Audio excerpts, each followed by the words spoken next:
اعوذ باللہ من الشیطان الرجیم بسم اللہ الرحمن الرحیم وصلی اللہ علی محمد وعلی الطاہرین ولعنۃ اللہ علی اعدائہم اجمعین اما بعد فقد قال المعصوم علیہ الصلاۃ والسلام حجوا تستغنوا۔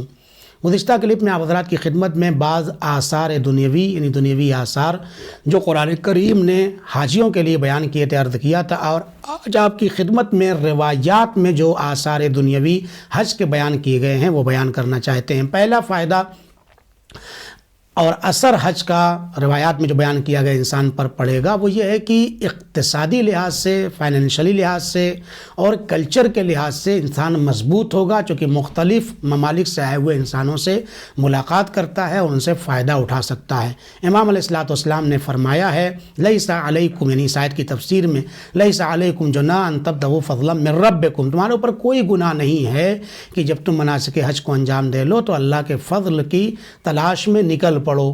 امام فرماتے ہیں اس آیت کی تفسیر یہ ہے کہ فَإِذَا أَحَلَّ الرَّجُلُ مِنْ إِحْرَامِهِ وَقَضَى نُسُكَهُ فَلْيَشْتَرِ وَلْيَبِعْ، یعنی جب انسان حج تمتع کے فرائض کو انجام دے لے، حج کے فرائض کو اور مناسک کو انجام دے لے تو اس کے اوپر کوئی حرج نہیں ہے کہ وہ خرید و فروخت کرے، معاملہ کرے۔ یہ معاملہ کرنا کوئی مشکل نہیں ہے، لہذا اس اعتبار سے انسان تبادلہ خیال کر سکتا ہے۔ یہ پہلا فائدہ۔ دوسرا فائدہ یہ ہے کہ جب حاجی حج کرنے جاتا ہے تو اللہ اس کو اور اس کے مال کو، اس کے عیال کو محفوظ رکھتا ہے، اس کو بھی فائدہ پہنچتا ہے، اس کے اہل و عیال اور مال کو بھی فائدہ پہنچتا ہے۔ تیسرا فائدہ یہ ہے حاجیوں کی حاجتیں پوری ہوتی ہیں حج کرنے سے، لہذا اگر کوئی انسان حج کی وجہ سے، دنیاوی حاجات کی وجہ سے حج کو ترک کر دے تو اللہ اس کی کوئی بھی حاجت کو قبول نہیں کرے گا۔ روایات میں یہاں تک کہ وہ پھر حاجیوں کے تراشے شدہ سر کو دیکھے، یعنی حاجیوں کی زیارت کرے۔ اس طریقے سے چوتھا فائدہ یہ ہے کہ انسان کا فقر ختم ہو جاتا ہے، زائل ہو جائے گا۔ الحج ینفی الفقر، یعنی حج جو ہے سبب بنتا ہے کہ انسان سے فقر ختم ہو جائے، پیسے انسان کے پاس آ جائیں پھر سے۔ افزائش روزی یعنی روزی کے اضافے کا باعث ہوتا ہے۔ حجوا تستغنوا، یعنی حج کرو مالدار ہو جاؤ۔ لوگ سمجھتے ہیں ہم حج کر لیں گے پیسہ 7-8 لاکھ روپیہ خرچ ہو جائے گا، کم ہو جائے گا، ہم ایسا نہیں ہے، اس کے برعکس ہے، یعنی حج کرنے سے انسان مالدار ہوتا ہے، غنی ہو جاتا ہے۔ امام علیہ السلام نے فرمایا کوئی بھی چیز اتنی جلدی انسان کی فقیری کو ختم نہیں کرتی ہے جتنی زیادہ تیزی سے حاجی کے لیے فقر ختم ہوتا ہے۔ پانچواں فائدہ جو ہے اور چھٹا فائدہ یہ ہے کہ سلامت جسم، انسان کا جسم محفوظ رہتا ہے۔ امام نے فرمایا حجوا واعتمر وتصح اجسامکم، یعنی تم حج کرو، عمرہ کرو تو تمہارا جسم جو ہے وہ سالم ہو جائے گا، صحت مند تم ہو جاؤ گے۔ اس طریقے سے حاجیوں کو یہ ثواب ملتا ہے اور یہ فائدے بھی دنیاوی اعتبار سے ملتے ہیں۔ آج اس کلپ میں مختلف اعمال حج کو انجام جو دیے جاتے ہیں آپ کی خدمت میں بیان کرنا چاہتے ہیں۔ پہلا جو عمل ہے حج تمتع کا، دیکھیے حج تمتع ان لوگ کے لیے ہے جو مکے سے 90 کلومیٹر دور سے جا کر کے حج کرتے ہیں، ان کے لیے حج تمتع میں عمرہ تمتع پہلے ہے اور اعمال حج تمتع بعد میں ہیں۔ نیت کرنے کے لیے سب سے پہلے میں آپ کی خدمت میں مختصر یہ اعمال عرض کرنا چاہوں گا آسان زبان میں۔ جب انسان جائے، اگر مدینے سے حج کرنا چاہتا ہے تو مسجد شجرہ سے یا کسی اور جگہ سے تو وہ جو 6 مواقیت بیان کیے گئے ہیں کسی ایک میقات سے عمرہ تمتع کا احرام باندھے گا اور اس کے بعد اعمال کو شروع کرے گا۔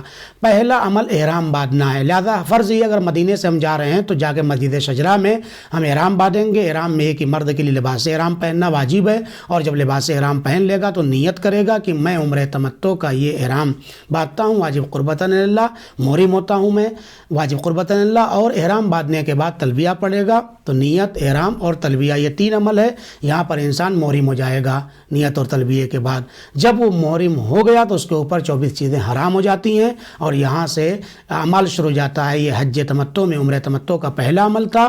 یہاں کے فوراً بعد وہ مکے جائے گا، سب سے پہلے وہ خانہ خدا کا طواف کرے گا۔ نیت وہ رہے گی کہ میں حج کے عمرہ تمتع کا طواف کرنے جا رہا ہوں، واجب قربتاً اللہ، حجر اسود سے شروع کرے گا، حجر اسود پہ ہی ختم کرے گا۔ 7 چکر لگانا ہے اپنے خاص شرائط کے ساتھ، اور جب یہ طواف مکمل ہو جائے تو مقام ابراہیم پہ اور اس کے پیچھے جا کر کے 2 رکعت نماز طواف عمرہ تمتع کی نیت سے پڑھے گا، واجب ہے۔ اس کو کرنے کے بعد چوتھا عمل جو ہے صفا و مروہ کے درمیان وہ صحیح کرے گا. صحیح جب کر لے گا، صحیح بھی صفا سے شروع ہوگی مروہ پہ ختم ہوگی، 7 چکر لگانا ہے، یعنی یہاں سے جا کے مروہ پر اور مروہ سے جا کے صفا پر، صفا سے جا کے مروہ پہ، ایسے ہی 7 چکر صفا و مروہ کے درمیان لگائیں گے. شروعات صفا سے ہوگی، اختتام مروہ پر ہوگا. یہ 4 عمل ہو گئے. اس کے بعد وہ تقصیر کرے گا، یعنی تھوڑا سا بال کاٹے گا یا ناخن کاٹ دے گا، دونوں کاٹے تو بہرحال افضل ہے.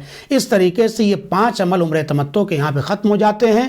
اب وہ احرام سے باہر آ گیا. اب دوبارہ سے وہ 8 ذی الحجہ کی رات میں یا 9 ذی الحجہ کی صبح میں وہ دوبارہ سے محرم ہوگا، یعنی اب عمرہ تمتع جو ختم ہو گیا ہے، حج تمتع کا احرام باندھے گا. حج تمتع کا احرام میں وہی شرطیں ہیں جو عمرہ تمتع کے احرام میں ہم نے بتایا تھا. اس کے باندھنے کے بعد مکے سے سیدھے آ کر کے وہ وقوف کرے گا. کہاں پہ وقوف کرے گا؟ میدان عرفات میں. زوال سے لے کر کے غروب تک کے لیے رکنا وہاں پر واجب ہے. بہتر ہے دعائیں پڑھے، دعائے عرفات پڑھے وغیرہ وغیرہ. یہ دوسرا عمل ہوا. جب عرفات میں وہ ٹھہر گیا 9 ذی الحجہ کو زوال سے غروب تک، تو اب تیسرے عمل کے لیے وہ آگے بڑھے گا اور وہ کوچ کرے گا شب میں مشعر کی طرف، مزدلفہ کی طرف. مشعر الحرام جائے گا اور وہاں پر واجب ہے کہ اس نائٹ میں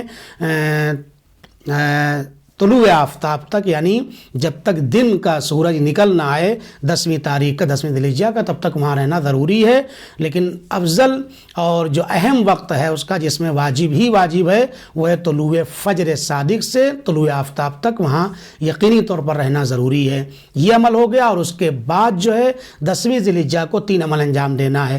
پہلا عمل جا کر کے شیطان کو مینا میں پتھر مارے گا، بڑے والے کو، پہلے اور دوسرے کو نہیں، تیسرے والے کو پتھر مارے گا. اور دوسرا عمل انجام جو دے گا عید کے دن، عید قربان کے دن قربانی کرنا ہے.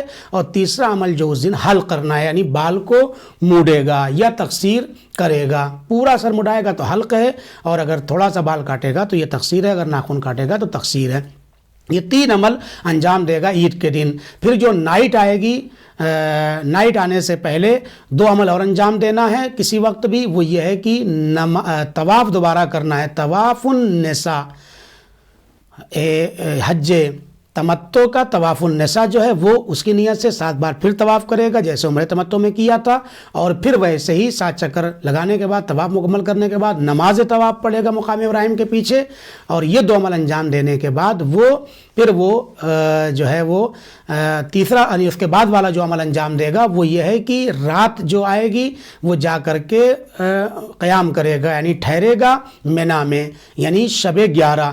اور جب دن آئے گا 11 کا، اس دن تینوں پتھروں کو دن میں جا کر کے تینوں شیاطین کو پتھر مارے گا، یعنی پہلے کو، دوسرے کو، تیسرے کو جمرے اولا، جمرے ثانی، جمرے ثالث کو یہ پتھر مارے گا.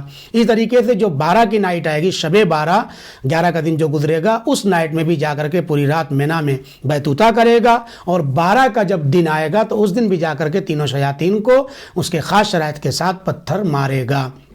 اس طریقے سے یہ اعمال انجام پائیں گے. بعض لوگوں کے لیے اگر تیسری نائٹ بھی وہ وہاں پہ رکے ہوئے ہیں مینا میں، تو پھر 13 ذی الحجہ کو بھی آ کے ان کو تینوں شیاطین کو پتھر مارنا ہوگا. یہ مختصر اعمال تھے جو آپ کی خدمت میں حج تمتع کے عنوان سے پیش کیے گئے. تفاصیل انشاءاللہ کسی اور موقع پر آپ کی خدمت میں پیش کی جائے گی. والسلام علیکم ورحمۃ اللہ وبرکاتہ.